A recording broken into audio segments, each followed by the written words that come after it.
Bismillahirrahmanirrahim. Assalamu alaikum, student of class 7th. Hope all of you are fine.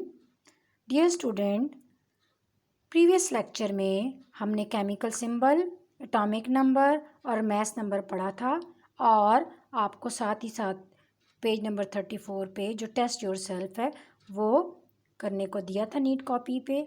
Hope आप लोगों ने इसको लिख लिया होगा, समझ लिया होगा और याद कर लिया होगा। हमने पढ़ा था कि the number of protons in an atom is called atomic number and the number of protons and number of neutrons are called the mass number. Atom is on the whole electrically neutral, that is it has no charge. So if when we say that atomic number of an atom is the number of protons in an atom, that is number of protons, if we have 7 in an atom, then we will have 7 electrons in that atom also to make it electrically neutral.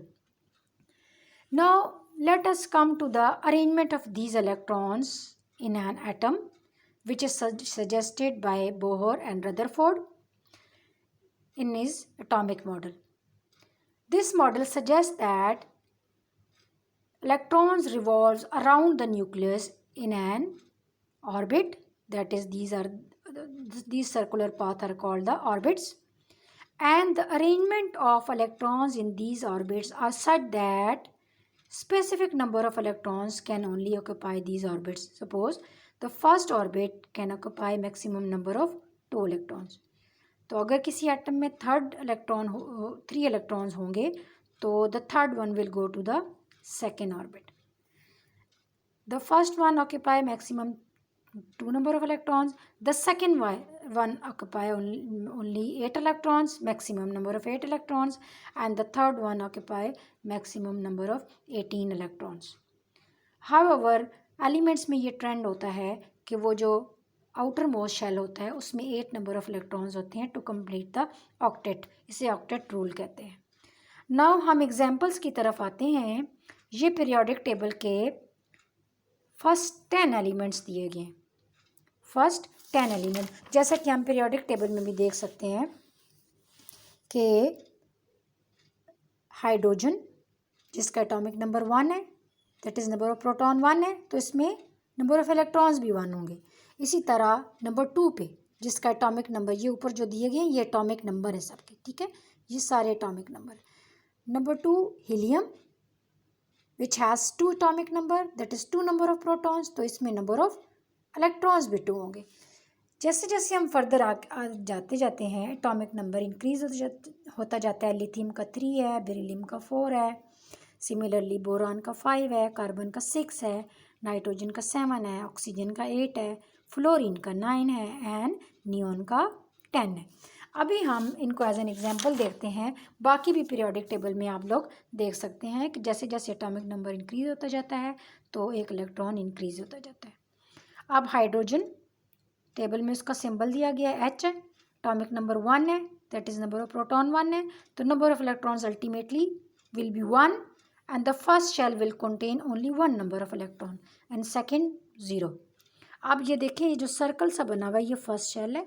इसकी electronic arrangement हमने ये दी हुई है कि इसमें ये जो cross है ये 1 इलेक्ट्रॉन है, क्योंकि इसमें नंबर ऑफ इलेक्ट्रॉन्स ओनली 1 है। फिर सिमिलरली हीलियम में 2 इसका एटॉमिक नंबर है, 2 प्रोटॉन है, 2 इलेक्ट्रॉन है और फर्स्ट शेल में दोनों ऑक्यूपाई हो जाएंगे और ये सर्कल जो है ये शो करता है नंबर ऑफ इलेक्ट्रॉन्स, तो उसके ऊपर जो क्रॉस है ये दोनों इलेक्ट्रॉन्स हैं। सिमिलरली लिथियम में 3 है, तो 3 को अरेंज इस तरह से किया कि फर्स्ट शेल में ओनली 2 है और जो थर्ड वन है वो सेकंड शेल में चला गया। सिमिलरली बेरिलियम का 4 इलेक्ट्रॉन्स है, तो नंबर ऑफ 4 प्रोटॉन्स है, नंबर ऑफ इलेक्ट्रॉन्स भी 4 होंगे, 2 फर्स्ट शेल में आ गए और सेकंड में 2 चले गए। यहाँ पे हमने इसको डायग्रामेटिकली भी शो कर दिया। Similarly boron, carbon, nitrogen, oxygen, fluorine जिसमें कि नंबर ऑफ प्रोटॉन्स 9 है, नंबर ऑफ इलेक्ट्रॉन्स भी 9 होंगे, तो फर्स्ट में 2 चले गए, बाकी जो बच जाते हैं 7 वो सेकंड में चले गए और इस तरह से ये आप इसको काउंट कर सकते हैं कि फर्स्ट शेल में 2 हैं और ये 2 4, 6 और ये 7। नियॉन में नंबर ऑफ एटॉमिक नंबर 10 है, नंबर ऑफ प्रोटॉन्स 10 है, number of electrons will be also 10, और फर्स्ट में 2 आ जाएंगे, सेकंड में 8 आ जाएंगे, और ये अरेंजमेंट है। होप सो स्टूडेंट्स आपको ये अरेंजमेंट समझ आ गई होगी। ये पेज नंबर 35 पे जो टेस्ट योर सेल्फ है, ये आपकी जो नोट्स हैं उसमें मैंने इसके आंसर्स मेंशन कर दिए हैं। आपने इसको वीडियो से समझना है और नीट कॉपीज़ पे करना है और मेमोराइज़ करना है। अल्लाह ताला आपको इसको समझने में आसानी पैदा करे। Thank you. अल्लाह हाफिज़।